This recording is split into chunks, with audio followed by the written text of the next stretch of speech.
everyone, welcome to Zishan classes. I am Farheen and the topic for today is Object-Oriented Programming Language. We all know what definition the book and internet provides on Object-Oriented Programming Language, but we hardly understand it.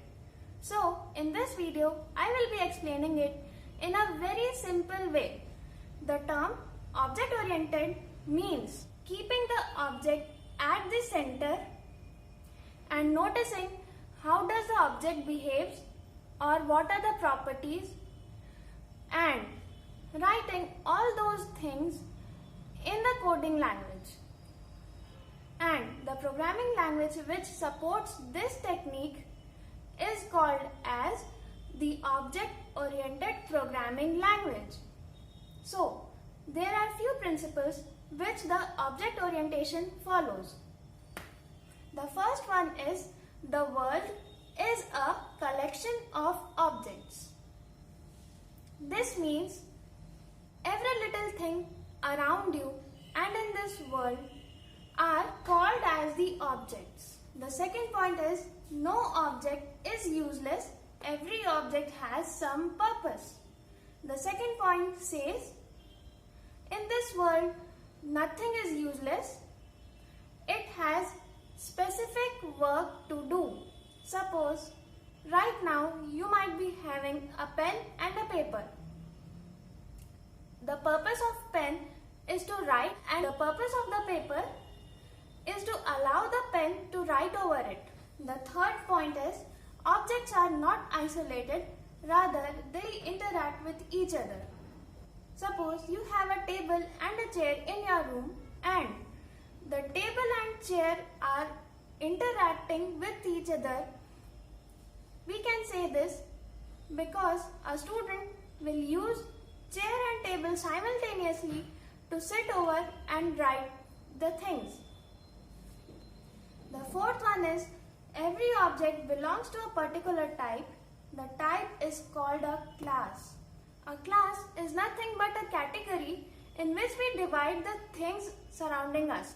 Suppose are all the eatables. It can be snacks, vegetables or fruits are categorized into the class of foods. And the chairs on which we sit, the tables, the beds are called as the furnitures. The fifth point says every object has its own properties and exhibits certain behavior. In simpler words, it is also said every object has something and every object does something.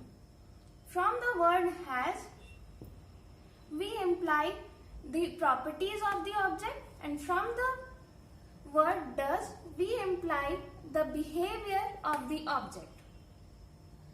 You might be feeling that all these 5 points are very generic or very obvious, but these principles or these 5 points are the pillars of object-oriented programming, and keeping all these points in mind, we will be writing our Java code. Now, I will request you people to write all these things and we will certainly be understanding what does the object orientation means by looking at few examples.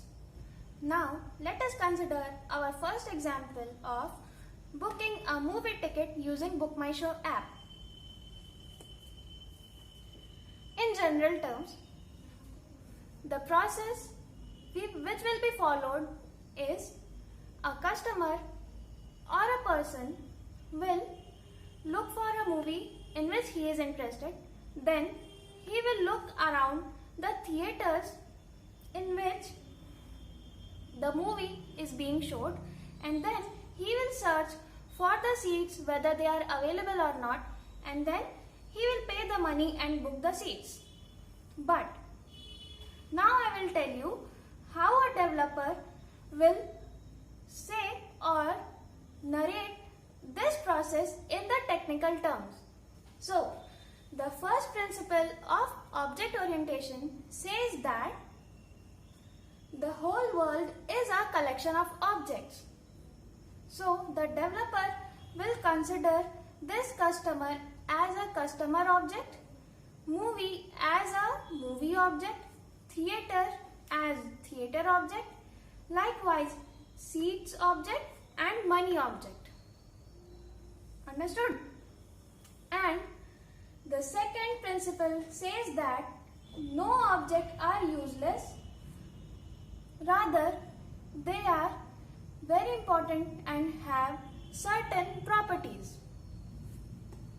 If in between we remove the seats object, app of Book My Show will work properly? No. So from this example we understood that every object is very important for the proper functioning of any code. Now the third principle says that every object are related to each other. The customer object will look for the movie object in which he is interested, and from the movie object he will search for the theaters in which this movie object is being shown. Now from this theater object he will search for the availability of the seats object. After getting his favorite seats, he will pay the money object and will book the show. So here the third principle is justified. Now the fourth principle states that every object belongs to a particular type and that type is technically called as a class. So the customer object will belong to a class and it will be having certain properties which will be written inside this class. Now the movie object is also present inside a class. Similarly, all the objects are present inside a class. So here I am showing just a skeleton of the whole coding to book a movie ticket. For explaining the fifth and the most important principle, I will be taking another example. Now let us take the another example of dog. So in the technical term, the dog is called as the dog object. And what does the fifth principle says? It says every object has something and every object does something. So what do you believe? What a dog has? A dog may have its name. A dog can have its color. A dog can have a cost, etc. And what the dog does?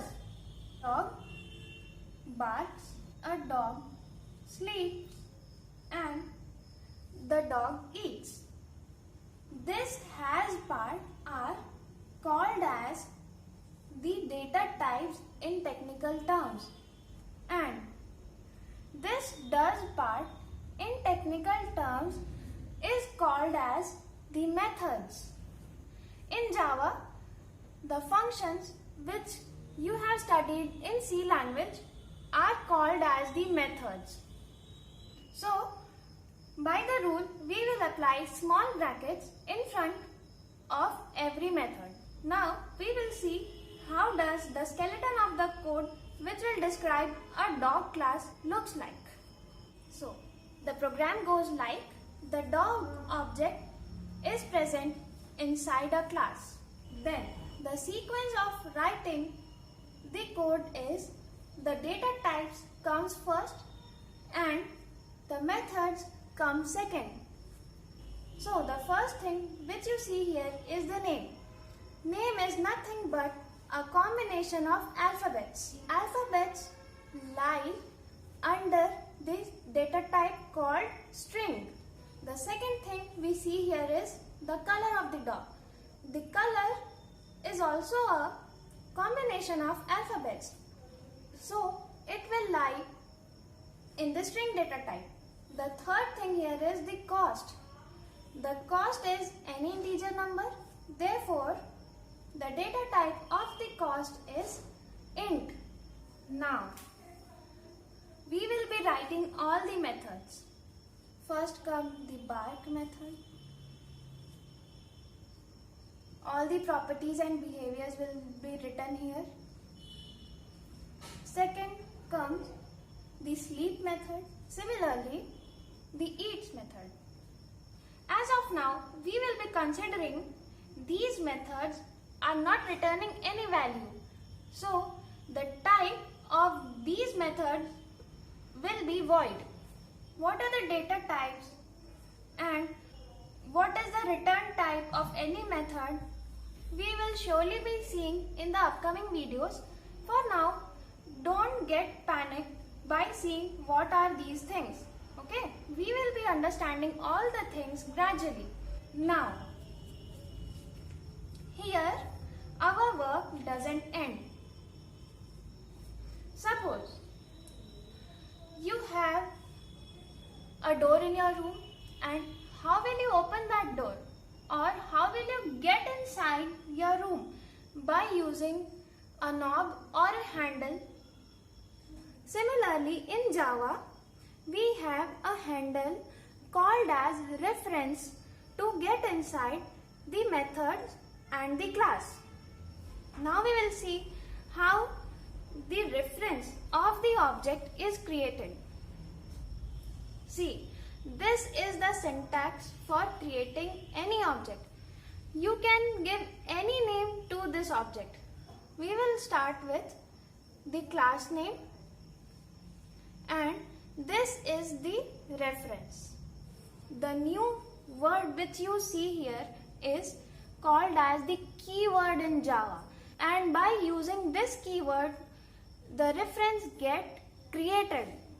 Okay, and after using the new keyword, you have to specify for which class you are creating the object. So again we will write the class name. Understood? Now the reference or the handle has been created. Now using this handle or this reference, we can get inside. So by using this reference, we can get inside the bark method, we can get inside the sleep method, and we can get inside the eats method. So that's all for today, and we will meet up in the next video. If you find any doubt, please let me know in the comment section. Thank you and have a nice day.